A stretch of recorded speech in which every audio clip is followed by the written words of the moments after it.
Hello everyone, my name is Shalini Sharma. Welcome back to my channel Learn with Shalini. So children, today we have to continue with the second part of our chapter power sharing. Let's start with the chapter. Now, why power sharing is desirable? यानी कि power sharing की क्या need है? What is the need of the power sharing? What is the requirement of the you can say power sharing? और हम कह सकते हैं what is the significance of power sharing? Okay, there are the two different sets of reasons can be given in favor of power sharing. Okay, firstly, power sharing is good because it helps to reduce the possibility of conflict between the social groups. यानी कि जो different और हम कह सकते हैं diverse जो society में जो groups है या social groups है उनमें conflict की जो possibility होती है उसको reduce करता है power sharing. यानी कि इन social groups के बीच में conflict नहीं होता है because of the division of the power, or you can say that sharing of the power.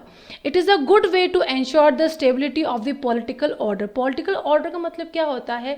Political peace हम कह सकते हैं और हम कह सकते हैं law and orderliness in the government. Okay, so ये एक stability लेके आता है.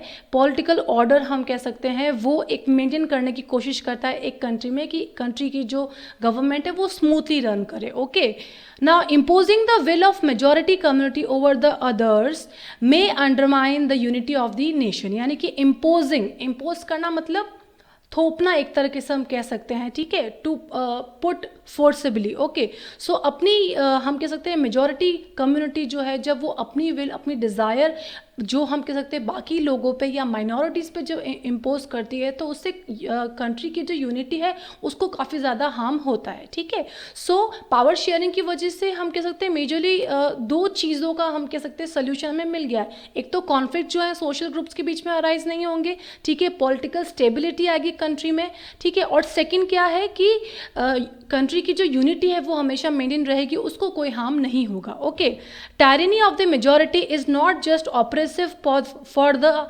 Minority, it often brings ruin to the majority as well. Tyranny मतलब क्या हो सकता है यहाँ पे? ऑपरेसिवनेस ऑफ द मेजॉरिटी पीपल, और हम कह सकते हैं एब्सोल्यूटनेस, ठीक है, और आप कह सकते हो dominance of the majority. Okay, so dominance of the majority is not just oppressive, ये सिर्फ ऑपरेसिव मतलब क्या होता है? एक तरीके से हम कह सकते हैं दबाना या फिर फोर्स करना. ठीक है, so not just oppressive for the minority, it often brings, यानी कि ये जो टायरनी जो है, ठीक है, एब्सोल्यूटनेस जो नेचर जो है मेजॉरिटी का वो ना सिर्फ माइनॉरिटी के लिए हम कह सकते हैं हार्मफुल है, जबकि साथ साथ में क्या है जो मेजॉरिटी के लोग हैं उनको भी काफ़ी ज़्यादा ये हार्म करता है और ये उनको भी रूइन करता है. ठीक है, सो इस तरीके से पहला हमने एक रीज़न जो है इसमें डिस्कस किया. Okay, now will talk about the second reason that is required for the power sharing. Now secondly, what is the second reason? Power sharing is the very spirit of democracy. Okay, it is the spirit of democracy हम कह सकते हैं, या हम कह सकते हैं important feature of democracy. ठीक है, a democratic rule involves sharing power with those affected by its exercise. यानी कि democratic rule का मतलब क्या होता है, और हम कह सकते हैं democratic rule में क्या होता है? पावर शेयरिंग होती है. किसके साथ में? जो उस पावर शेयरिंग से अफेक्ट करेंगे. दैट मीन्स लोगों, हम पीपल से इसको हम इसको कनेक्ट कर सकते हैं. ठीक है, and who have to live with its effects. Okay, so जिन लोगों को ये अफेक्ट करेगा और इन अफेक्ट्स के साथ में जो लोग रहेंगे वही जो है इस डेमोक्रेटिक रूल में इन्वॉल्व होते हैं. तो बेसिकली कहने का मतलब क्या है? People of the country. Okay, people have a right to be consulted on how they are to be governed. Okay, आपको पता ही है डेमोक्रेसी में क्या होता है? Democracy is a government which is made by the people for the people and of the people. Okay, so वो people ही जो है वो सेंटर ऑफ हम कह सकते हैं डेमोक्रेटिक रूल है. कंट्री का जो रूल है उसका जो सेंटर पॉइंट है वो पीपल ही है, क्योंकि पीपल ने ही ये गवर्नमेंट बनाई है. ठीक है, so people have the right to be consulted on how they are to be govern, यानी कि उनको किस तरीके से गवर्न किया जाएगा उनको वो उतनी इंपॉर्टेंस मिलती है क्योंकि ये डेमोक्रेटिक फॉर्म ऑफ गवर्नमेंट है. ठीक है, let us call the first set of the reasons prudential and the second moral. Okay, ये कह रहे हैं जो दो रीजंस हमने डिस्कस किए हैं इसमें से जो फर्स्ट रीजंस हमने डिस्कस किए थे उसका नेचर क्या है? प्रूडेंशियल. अब प्रूडेंशियल वर्ड का मतलब क्या होता है चिल्ड्रन? कि केयरफुल रहना और रिस्क को अवॉइड करना. अभी हमने क्या डिस्कस किया था कि पावर शेयरिंग की वजह से क्या होता है? कॉन्फ्लिक्ट जो सोशल ग्रुप में में जो होते हैं वो अवॉइड हो सकते हैं, ठीक है। So prudential means careful and avoid risk, okay. And second आपको पता ही है मॉरल, ओके, जो नॉर्म से रिलेटेड हो, एकदम मॉरल हो, ठीक है। तो सेकेंड सेट ऑफ रीजंस का जो नेचर है that is moral.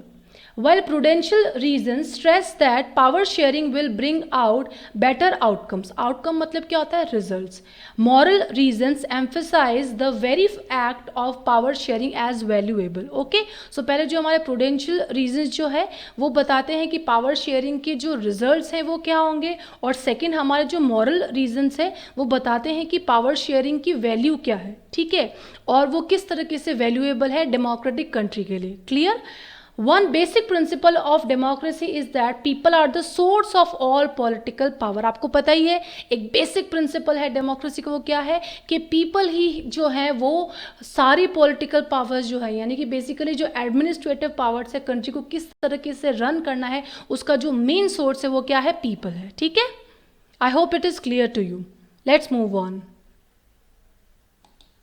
Now, in a democracy, people rule themselves through the institutions of self-government. आपको पता ही है that in democracy people elect their own representatives, ठीक है, who further forms the government and run the administration of the country. Okay, in a good democratic government, due respect is given to diverse groups and views that exist in a society. यानी कि आपको पता है एक अच्छी democratic जो government है, आप इंडिया का भी एग्जाम्पल ले सकते हैं कि इंडिया में क्या है, ड्यू रिस्पेक्ट दी जाती है डाइवर्स ग्रुप, डिफरेंट कम्युनिटीज जो इंडिया में रह रही है, डिफरेंट कल्चर के लोग, डिफरेंट बैकग्राउंड के जो लोग हैं, डिफरेंट लैंग्वेज बोलने वाले लोग यहाँ पे जो रह रहे हैं, सबको इंपॉर्टेंस दी जाती है, सबको इक्वल पार्टिसिपेशन का हम कह सकते हैं चांस मिलता है पॉलिटिक्स में, ठीक है, गवर्नमेंट के डिसीजन मेकिंग में, जॉब्स में, ठीक है. सो इस तरीके से हम कह सकते हैं कि ड्यू रिस्पेक्ट दी जाती है डाइवर्स ग्रुप को, ओके, इक्वल फंडामेंटल राइट सबको दिए जाते हैं, ठीक है. सो एक अच्छी जो हम कह सकते हैं गुड डेमोक्रेटिक गवर्नमेंट का हम कह सकते हैं फीचर क्या है कि due respect is given to the diverse group and views that exist in a society. Okay, everyone has a voice in shaping of the public policies. Okay, so democratic government में क्या होता है, everyone, हर एक person को अपना right है कि वो गवर्नमेंट के बारे में अपनी जो ओपिनियन है, गवर्नमेंट की पॉलिसीज़ पे अपनी ओपिनियन दे सकता है, ठीक है. Therefore it follows that in a democracy political power should be distributed among as many citizens as possible. Okay, so democracy में क्या होता है, पॉलिटिकल पावर जो है वो डिस्ट्रीब्यूट होती है सारे ऑलमोस्ट सब सिटीजन्स में. कुछ देखो, it is not possible for everyone to become a political leader और to run the administration. Okay, so but उसके बाद में भी राइट टू वोट जो है, ये जो फ्रीडम है हमारा राइट टू वोट, वो सबको इक्वली दिया जाता है और भी जो फंडामेंटल राइट्स है वो सबको दी जाती है, ठीक है. तो एक तरीके से ये जो है हम कह सकते हैं जो पॉलिटिकल पावर्स जो हैं, ठीक है, पॉलिटिकल पावर्स जो हमारे पॉलिटिकल लीडर्स को मिली या पॉलिटिकल राइट्स जो हमें मिले, जैसे राइट टू वोट हम कह सकते हैं, तो वो सब में इक्वली क्या है, डिस्ट्रीब्यूट हुआ है, ठीक है. Let us look at some of the most common arrangements that we have or will come across. Okay, so हम यहाँ पे कुछ common arrangements democratic form of government में discuss करते हैं. Let's discuss that. Now, power is shared among different organs of the government, such as legislature, executive and judiciary. So children, आपको याद होगा in the overview of this chapter we had discussed about the three organs of the government. आपको मैंने तीनों के functions भी बताए थे, ठीक है. So such a separation ensures that none of the organs can exercise unlimited power. Okay, so power का जो है वो division हो गया है, ठीक है, power sharing हो गई है इन तीनों organs में, तो किसी भी एक organ के पास unlimited power नहीं है. Okay, each organ checks the others. हर एक ऑर्गन, देखो ये सब जो तीनों है इंडिपेंडेंटली अपना काम करते हैं, they work in their own sphere, they do not interfere in each other sphere, but they keep an eye on the working of each other, ठीक है. तो एक दूसरे पे वो चेक रखते हैं कि कहीं कोई ऑर्गन जो है, फॉर एग्जांपल लेजिस्लेचर जो है या एग्जीक्यूटिव या जुडिशरी है, they are working according to the provisions of the constitution और not, they are not violating the you can say provisions of the constitution. तो वो सारे चीज़ों का चेक रखते हैं, ठीक है. This results in a balance of power among the various institution. So इसकी वजह से क्या होता है, पावर का बैलेंस रहता है, ठीक है. सब अपने जो उनको पावर, जो काम, जो उनकी ड्यूटी है या जो उनके फंक्शंस है वो वही फंक्शंस करते हैं अपने पावर्स को हम कह सकते हैं उनको ओवर पावर करने की कोशिश नहीं करते हैं, या ज़्यादा एक्सरसाइज अपने जो एक्स्ट्रा पावर्स जो हैं उनको डिस्चार्ज नहीं करते, क्योंकि because they know that the other organs they are keeping an eye on them, ठीक है. सो दैट इज़ वाई एक बैलेंस ऑफ पावर रहता है वेरियस इंस्टीट्यूशन जो है गवर्नमेंट के उसमें, ठीक है. In democracy, even though ministers and the government officials exercise power, they are responsible to the parliament or the state assemblies, ठीक है.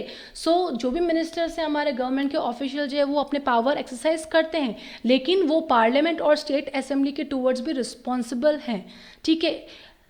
Just because they are minister, that does not mean that they will violate the, you can say, provisions of the constitution, क्योंकि उनको पता है वो parliament के towards responsible है. अगर वो ऐसा कुछ मिस्चीवियस कुछ एक्ट करते हैं या ऐसी पावर डिस्चार्ज करते हैं जो कॉन्स्टिट्यूशन के अकॉर्डिंग नहीं है, या वो किसी के पॉलिटिकल राइट को वायलेट कर रही है, तो वहाँ पर उनको जवाब देना होगा. They are answerable to parliament and the state assemblies. Okay.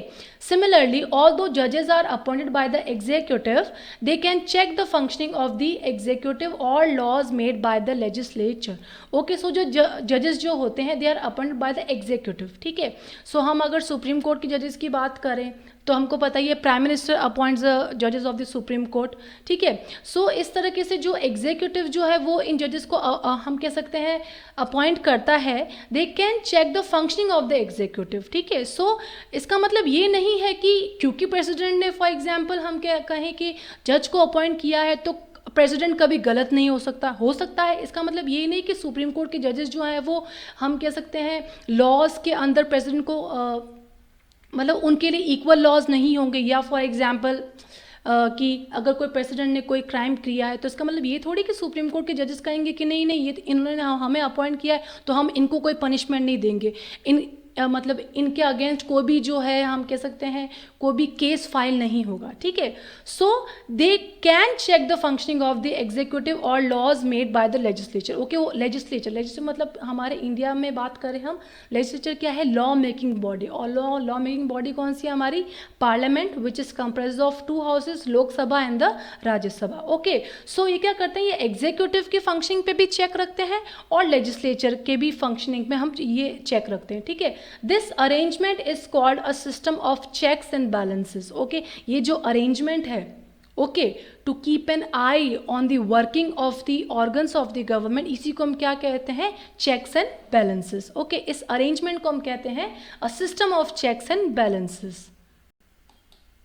Now, second arrangement क्या है?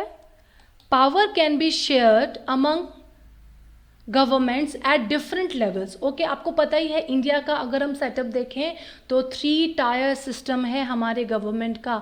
3 लेवल्स पे गवर्नमेंट एस्टेब्लिश है इंडिया में, central level, state level and the local level. Okay, so power can be shared among governments at the different levels. A general government for the entire country and governments at the provincial और regional level. Province यानी कि हम कह सकते हैं एक region particular, एक regional level पे जो गवर्नमेंट होती है, सच government is usually called federal government. Okay, सो ऐसी गवर्नमेंट को जो एक हम कह सकते हैं एक जनरल गवर्नमेंट है एंटायर कंट्री के लिए, जो कि प्रोविंशियल लेवल पे होती है, उसको हम क्या कहते हैं? Federal government. Okay, in India we refer to it as the central on the union government. Okay, so India में इसी फेडरल गवर्नमेंट को हम सेंट्रल गवर्नमेंट या यूनियन गवर्नमेंट या हम उसको नेशनल गवर्नमेंट या हम उसको गवर्नमेंट ऑफ इंडिया कहते हैं, ठीक है.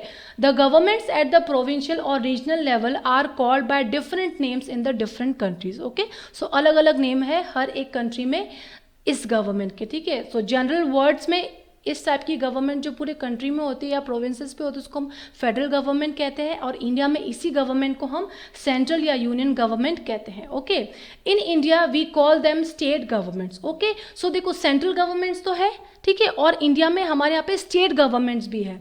The same principle can be extended to the levels of the government lower than the state government. Okay, आपको पता ही है यूनियन लेवल पे भी गवर्नमेंट है, ठीक है, और जो आपका स्टेट लेवल पे भी गवर्नमेंट है, लोकल लेवल पे भी जो गवर्नमेंट है इनको हम फेडरल गवर्नमेंट कह सकते हैं, ठीक है। सो अभी हमने क्या पढ़ा कि जनरल गवर्नमेंट जो प्रोविंसेस, जो प्रोविंस लेवल पे भी हो सकती है, कंट्री के लेवल पे भी होता है, उसको हम क्या बोलते हैं, फेडरल गवर्नमेंट, ठीक है। सो इंडिया में जो हम कह सकते हैं कंट्री की जो गवर्नमेंट है उसको हम सेंट्रल गवर्नमेंट कहते हैं, स्टेट लेवल की जो गवर्नमेंट है उसको हम स्टेट गवर्नमेंट कहते हैं, ठीक है। और आपको पता ही लोकल लेवल पे जो गवर्नमेंट है उसको हम लोकल सेल्फ गवर्नमेंट कहते हैं, ठीक है।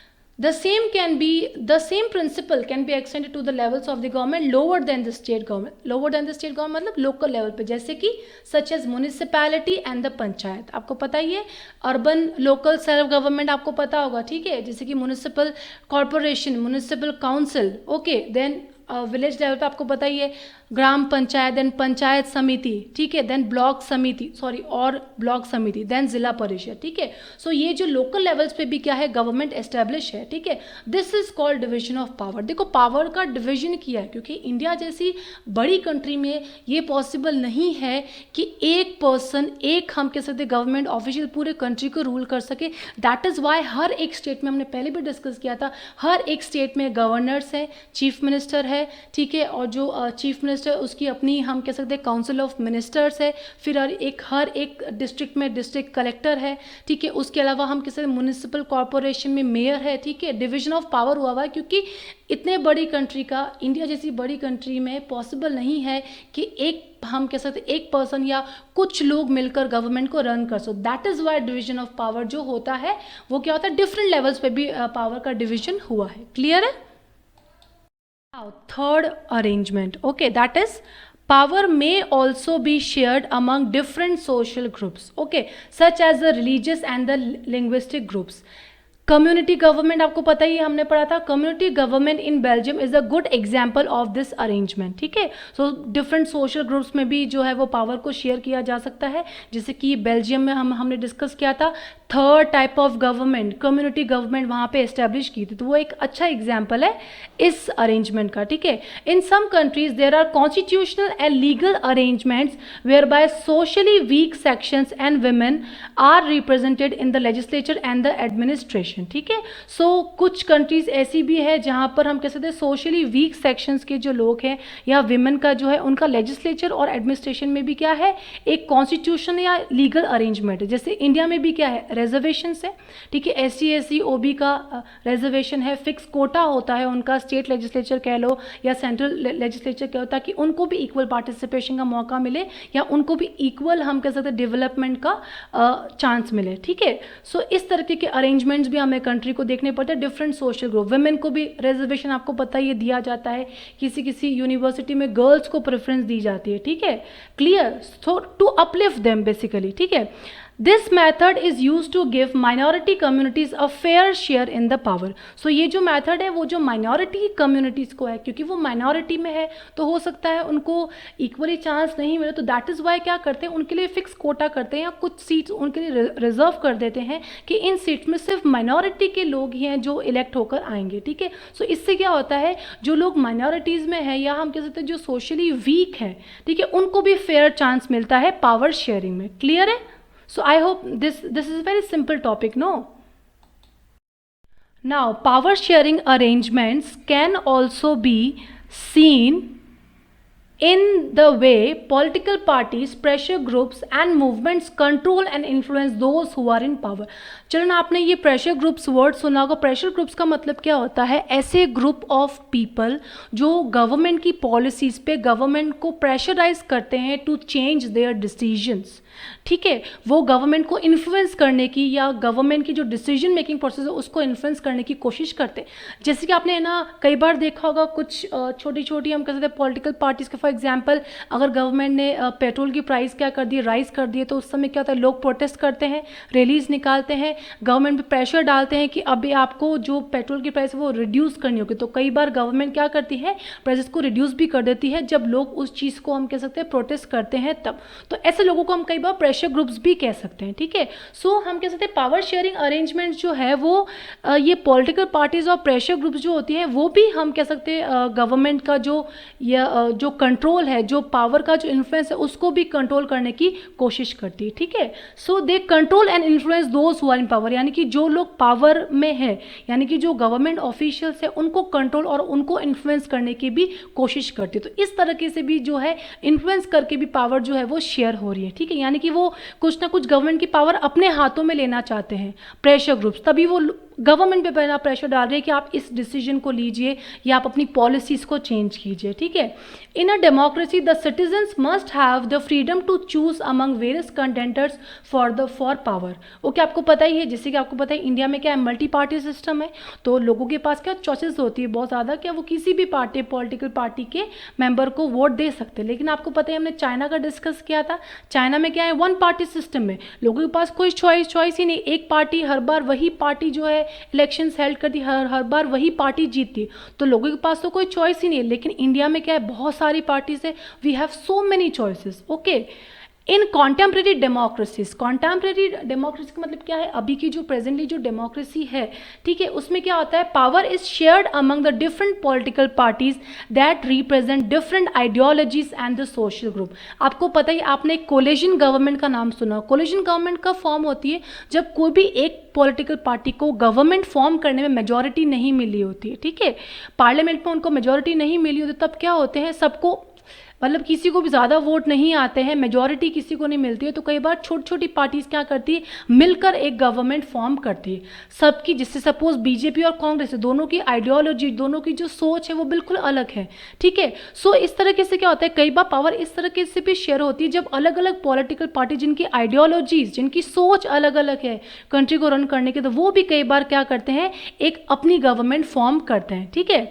Sometimes this kind of sharing can be direct when two or a more parties form an alliance to contest elections, ठीक है। तो कई बार क्या होता है, सपोज जैसे कि आप देखो कि कोई बीजेपी जैसी स्ट्रॉन्ग पार्टी, ठीक है, और उनको मेजॉरिटी ऑफ द वोट्स नहीं मिले फॉर एग्जांपल, और कांग्रेस के जो वोट्स है वो बीजेपी से हम कह सकते हैं थोड़े बहुत कम है, और कांग्रेस वांट्स टू विन, तो कांग्रेस क्या करेगा, एक दो पार्टीज जो हैं जो ऑलमोस्ट कांग्रेस से थोड़ी सी कम जिनके पास सीट्स है, उनसे क्या कर लेगा, अलायंस बना लेगा और अपने वोट्स बढ़ा देगा। तो जब कांग्रेस के उन पार्टीज को मिला के वोट्स बढ़ जाएंगे तो बीजेपी गवर्नमेंट जो है उस समय हार जाएगी और कांग्रेस अपनी कोलिशन गवर्नमेंट क्या कर लेगा, फॉर्म कर लेगा। तो इसी को हम क्या बोलते हैं, कोलिशन गवर्नमेंट, ठीक है। सो इस तरीके के ये जो अलायंस होती है डायरेक्ट होती है, ठीक है, जब दो पार्टीज, दो या दो से ज्यादा पार्टीज जो है वो अलायंस बनाती है, ठीक है, अलायंस, समझ गए, okay. If there alliance is elected they form a coalition government and thus share power, ठीक है। सो इस तरीके से आप देख रहे हो, इस तरीके से पावर शेयरिंग हो रही है डिफरेंट पॉलिटिकल पार्टीज में भी, जिनकी डिफरेंट आइडियोलॉजीज है, वो भी क्या कर रहे हैं, पावर को शेयर कर रहे हैं। इतनी आइडियोलॉजीज डिफरेंट होने के बाद में भी एक साथ आकर पावर को इक्वली हम कह सकते हैं पावर को शेयर कर रहे हैं और उस पावर को हम कह सकते हैं डिस्चार्ज करें, ठीक है। So I hope this chapter is clear to you, ठीक है। So this was the last topic और you can say last arrangement of this topic, okay. So that is all for today's class children. Thank you so much for watching my video. I hope you have enjoyed this chapter. I have enjoyed this chapter a lot while teaching you. So please like, share and subscribe to my channel. I will meet you in the next interesting video. Till then, bye. Take care.